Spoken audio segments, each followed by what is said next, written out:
नमस्कार दोस्तों, मैं नरेंद्र आपका एनके अकेडमी में स्वागत करता हूँ। आज अपन देखेंगे कि मशीन का वर्गीकरण जानते हैं कि मशीन को किस प्रकार से समझते हैं, क्या होती है मशीन।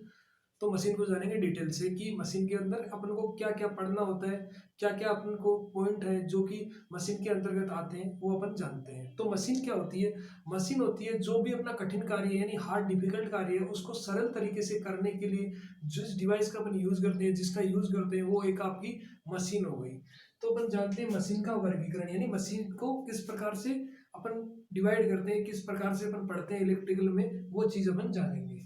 तो वैद्युतिक मशीन यानी इलेक्ट्रिकल मशीन है, वो आपकी कितने प्रकार की होती है, अपन किस प्रकार से उसको डिफाइन करेंगे सरल तरीके से, किस प्रकार से इनको पढ़ेंगे। तो एक तो होती है आपकी स्टैटिक मशीन यानी स्टैटिक मशीन का मतलब होता है जिसके अंदर आपका कोई भी पुर्जा यानी कोई भी हलचल नहीं हो, कोई भी हिलने चलने वाली वो नहीं हो, तो वो होता है आपका स्टैटिक मशीन के अंतर्गत आता है। एक आता है आपका घूर्णी या चल मशीन जिसके अंदर आपका रोटेटिंग पार्ट हो, घूमने वाला डिवाइस, घूमने वाला यंत्र वगैरह लगे हो, वो होता है आपका घूर्णी मशीन यानी चल मशीन। तो आपका स्टैटिक मशीन है, स्टैटिक मशीन के अंतर्गत आता है आपका ट्रांसफॉर्मर। क्या आता है? ट्रांसफॉर्मर। फिर अपन घूर्णी या चल मशीन के अंतर्गत आपकी ये दो प्रकार की होती है। एक होती है आपकी एसी मशीन, अल्टरनेटिंग करंट में जो कार्य करती है मशीन, वो होती है आपकी एसी मशीन। एक होती है आपकी डीसी मशीन जो कि आपका डायरेक्ट करंट पे कार्य करती है, वो होती है आपकी डीसी मशीन। तो फिर डीसी मशीन को दो प्रकार से जान डीसी मशीन के अंतर्गत दो भागों में डिवाइड करते हैं। एक होता है आपका डीसी जनरेटर, एक होता है आपका डीसी मोटर। जनरेटर है ये आपका डीसी पैदा करता है, मोटर है ये आपका इलेक्ट्रिकल टू मैकेनिकल में कन्वर्ट करता है। और इसको इनको डिटेल से जानेंगे, डीसी जनरेटर और डीसी मोटर। फिर जानेंगे एसी मशीन के अंतर्गत कौन कौन सी मशीनें हैं वो अपन को पढ़नी है। तो एसी मशीन के अंतर्गत आता है आपका अल्टरनेटर और एसी मोटर। तो अल्टरनेटर और एसी मोटर, अल्टरनेटर क्या करता है? एसी को उत्पन्न करता है, एसी को पैदा करता है। और ये क्या करता है? ये एसी को, एसी के द्वारा चलती है यानी एसी के द्वारा अपन को घूमती है। जब एसी देते हैं तो मोटर का क्या कार्य होता है? जब इलेक्ट्रिकल एसी लेती है और इसका रोटेटिंग यानी में यांत्रिक ऊर्जा में कन्वर्ट करती है। इलेक्ट्रिकल को, एसी इलेक्ट्रिकल को यांत्रिक ऊर्जा में कन्वर्ट करती है। तो अब जानते हैं एसी मोटर को कितने प्रकार से डिवाइड करते हैं, कितने भागों में बांटा जाता है। तो एसी मोटर होती है, वो होती है आपकी, एक होती है सिंगल फेज मोटर, एक होती है आपकी थ्री फेज मोटर। तो सिंगल फेज मोटर के अंतर्गत कौन सी मोटर आती है? एक आती है आपकी split phase induction motor, split phase आपकी सिंगल फेज मोटर। फिर दो नंबर पे आती है आपकी कैपेसिटर मोटर। फिर तीन नंबर पे आती है आपकी शेडेड पोल मोटर। और चार नंबर पे आपकी यूनिवर्सल मोटर। और एक आती है आपकी रिपल्सन मोटर, एक आती है आपकी स्लिप रिंग मोटर। ये आती है आपकी सिंगल फेज मोटर। अब थ्री फेज मोटर के अंतर्गत कौन कौन सी मोटर है जिसको आपको पढ़ना है? तो वो होती है आपकी, एक तो होती है स्क्विरल केज इंडक्शन मोटर, एक होती है आपकी स्लिप रिंग इंडक्शन मोटर, एक होती है आपकी कम्यूटेटर मोटर, एक होती है आपकी सिंक्रोनस मोटर। ये आती है आपकी थ्री फेज मोटर के अंतर्गत। तो अपन को यह हो गया आपका इलेक्ट्रिकल मशीन का वर्गीकरण। तो इसके अंतर्गत अपन को कौन कौन सा चैप्टर है जो कि अपन को पढ़ना है, मशीन के अंतर्गत कौन कौन सा चैप्टर आता है वो अपन देखते हैं। एक तो अपना चैप्टर बनता है ट्रांसफॉर्मर, यहां से अपन बनता है, एक तो बनता है ट्रांसफॉर्मर, एक बनता है आपका अल्टरनेटर, एक बनता है आपका अल्टरनेटर, एक बनता है आपका एसी मोटर। एसी मोटर नहीं, एसी मोटर के अंदर अलग अलग चैप्टर बनते हैं। एक बनता है आपका सिंगल फेज मोटर का चैप्टर बनता है, ये पूरा चैप्टर बनता है। एक बनता है आपका थ्री फेज मोटर का, एक बनता है आपका थ्री फेज मोटर का, एक बनता है, एक चैप्टर बनता है आपका डीसी जनरेटर का, और एक बनता है आपका डीसी मोटर का। इसके अंदर कितने चैप्टर हो गए? Transformer, alternator, single phase motor, three phase motor, DC generator और डीसी मोटर। ये हो गया आपके मशीन के चैप्टर। तो अपन ने क्या किया अभी इस भाग के अंदर, अपन ने क्या किया इसके अंदर, आपकी एसी मोटर की क्लासिफिकेशन देख लिया, थ्री फेज मोटर का, सिंगल फेज का देख लिया और थ्री फेज का देख लिया। अपन को क्या देखना है? अब देखना है अपन को, एक तो देखना है ट्रांसफॉर्मर का वर्गीकरण कि ट्रांसफॉर्मर कितने प्रकार के होते हैं।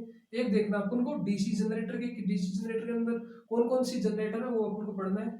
फिर अपन को डीसी मोटर का वर्गीकरण। तो इन तीनों का वर्गीकरण और करेंगे। इसका स्क्रीनशॉट ले लो, इसको नोट करो।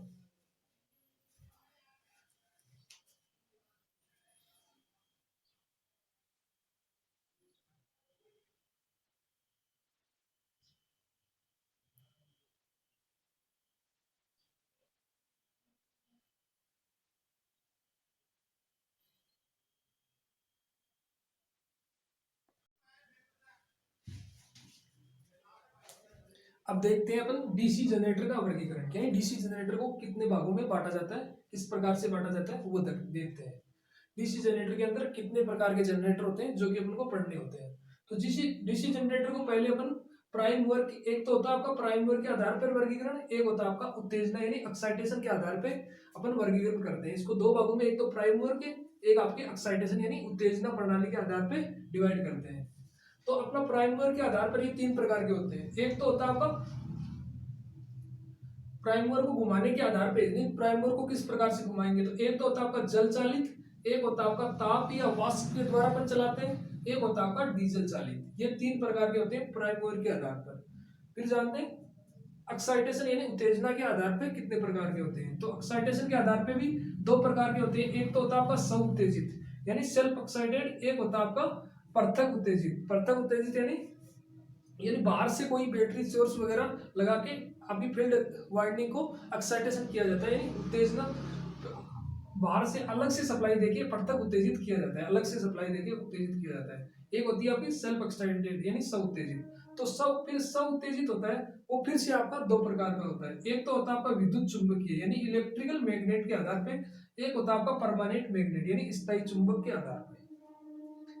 फिर आपका विद्युत चुंबकीय यानी इलेक्ट्रिकल मैग्नेट फिर तीन प्रकार के होते हैं। एक तो होता है आपका सीरीज जनरेटर, एक होता है आपका शंट जनरेटर, एक होता है आपका कंपाउंड जनरेटर। नाम सुना ही होगा सीरीज, शंट और कंपाउंड। फिर कंपाउंड आता है, फिर आपका दो प्रकार से डिवाइड हो जाता है। तो वो होता है आपका, एक तो होता है लॉन्ग शंट कंपाउंड, एक होता है आपका short shunt compound. Long shunt और शॉर्ट शंट कंपाउंड। फिर आपका लॉन्ग शंट फिर से दो भागों में डिवाइड हो जाता है। एक तो होता है आपका कम्युलेटिव कंपाउंड जनरेटर, एक होता है आपका डिफरेंशियल कंपाउंड जनरेटर। फिर कम्युलेटिव फिर आपका तीन भागों में डिवाइड हो जाता है। एक होता है आपका ओवर कंपाउंड जनरेटर, एक होता है आपका लेवल कंपाउंड जनरेटर, एक होता है आपका अंडर कंपाउंड जनरेटर। तो ये तीन भागों में डिवाइड हो जाता है कम्युलेटिव कंपाउंड जनरेटर। तो ये हो गया आपका डीसी जनरेटर का फुल वर्गीकरण की कितने प्रकार के डीसी जनरेटर होते हैं और कौन कौन से अपन को पढ़ने होते हैं, कि कौन कौन से बिंदु से अपने क्वेश्चन आते हैं वो अपन देखेंगे। कि डीसी सीरीज शंट कंपाउंड अपन यही पढ़ते हैं, लेकिन ये किस प्रकार से डिवाइड होते हैं, एक सिस्टमेटिक तरीके से डिवाइड होते हैं, वो आपको सारणी आपको एक जगह मिल रही है। इसका स्क्रीनशॉट ले लो और इसको नोट कर लो।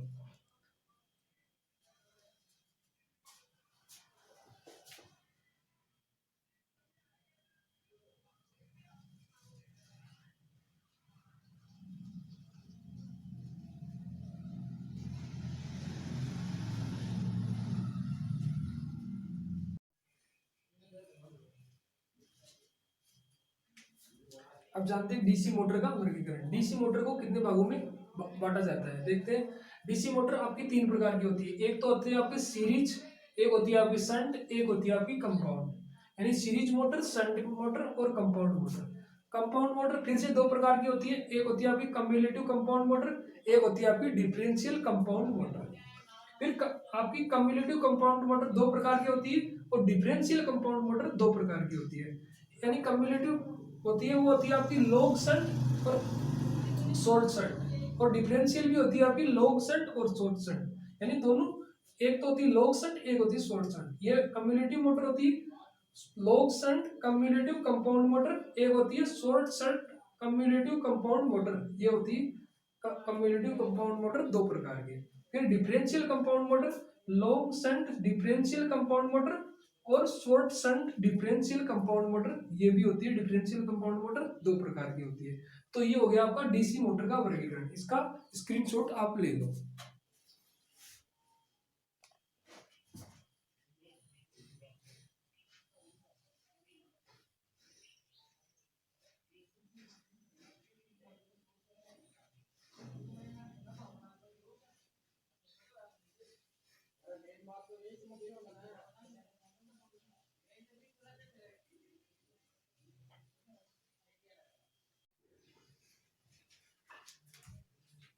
अब जानते हैं अपन ट्रांसफार्मर का वर्गीकरण, कि ट्रांसफार्मर को किस प्रकार से कितने भागों में बांटा जाता है। तो ऐसे ही अपन बेसिकली कहते हैं ट्रांसफार्मर दो प्रकार के होते हैं, स्टेप अप और स्टेप डाउन। लेकिन देखो अलग अलग प्रकार से होते हैं, डिफरेंट प्रकार से वो होते हैं। आपके आउटपुट वोल्टेज के आधार पे होते हैं। ट्रांसफार्मर दो प्रकार के होते हैं, एक होता है आपका स्टेप अप और स्टेप डाउन, जो कि अपन बेसिकली जानते हैं। तो ये होता है आपका आउटपुट वोल्टेज के आधार पे, यानी अलग अलग बेसिस के आधार पे अलग अलग प्रकार के होते हैं।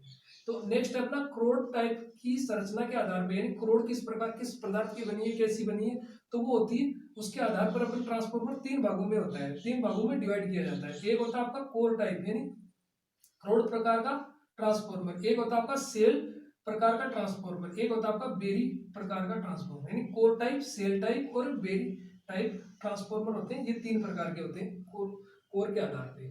फिर अपना नेक्स्ट वर्गीकरण है फेज के आधार पे। फेज के आधार पे ट्रांसफॉर्मर दो प्रकार के होते हैं, एक होता है आपका सिंगल फेज ट्रांसफॉर्मर, एक होता है आपका थ्री फेज ट्रांसफॉर्मर। फिर अपन कॉमर्शियल यानी व्यापारिक आधार पे, एक होता है पावर ट्रांसफॉर्मर, एक होता है आपका डिस्ट्रीब्यूशन ट्रांसफॉर्मर। पावर ट्रांसफॉर्मर और डिस्ट्रीब्यूशन ट्रांसफॉर्मर ये होते हैं आपके व्यापारिक तौर पे।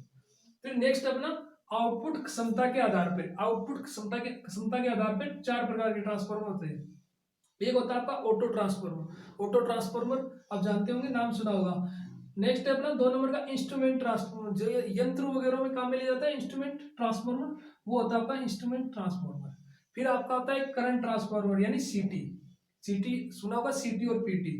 जो एक होता है आपका पोटेंशियल ट्रांसफॉर्मर, ये आता है आउटपुट क्षमता के आधार पे, ट्रांसफॉर्मर का वर्गीकरण के अंतर्गत ये आते हैं। फिर नेक्स्ट वर्गीकरण अपना कूलिंग के आधार पे यानी कूलेंट के आधार पे। तो एक तो होता है आपका प्राकृतिक कूलेंट, एक होता है आपका तेल कूलेंट, एक होता है आपका जल के द्वारा अपन कूलेंट करते हैं, एक होता है आपका वायु दाब द्वारा कूलेंट होता है। तो ये आपके कूलेंट के आधार पे चार प्रकार के ट्रांसफॉर्मर होते हैं। फिर अपन देखते हैं स्थापना के आधार पे, स्थापना यानी अंदर रखते हैं या बाहर रखते हैं। तो एक तो होता है आपका इंडोर ट्रांसफॉर्मर, एक होता है आपका आउटडोर ट्रांसफॉर्मर। जो इंडोर यानी दरवाजे के अंदर और दरवाजे के बाहर हो, तो वो होता है आपका स्थापना के स्तर के आधार पे। तो ये हो गया आपके ट्रांसफॉर्मर का फुल वर्गीकरण कि कितने प्रकार के ट्रांसफॉर्मर होते हैं, किस किस आधार पे होते हैं, इनका डिटेल वाइज इसका स्क्रीनशॉट ले लो।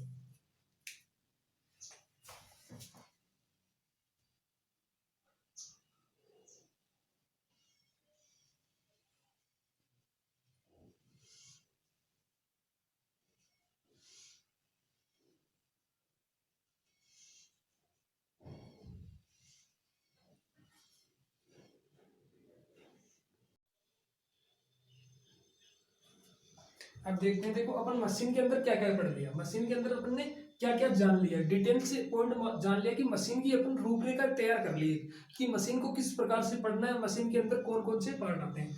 तो अपन देखते हैं अब चैप्टर वाइज की कौन कौन से चैप्टर की मशीन के अंतर्गत अपन को पढ़ने, उसके अंतर्गत सारे टॉपिक आ जाएंगे।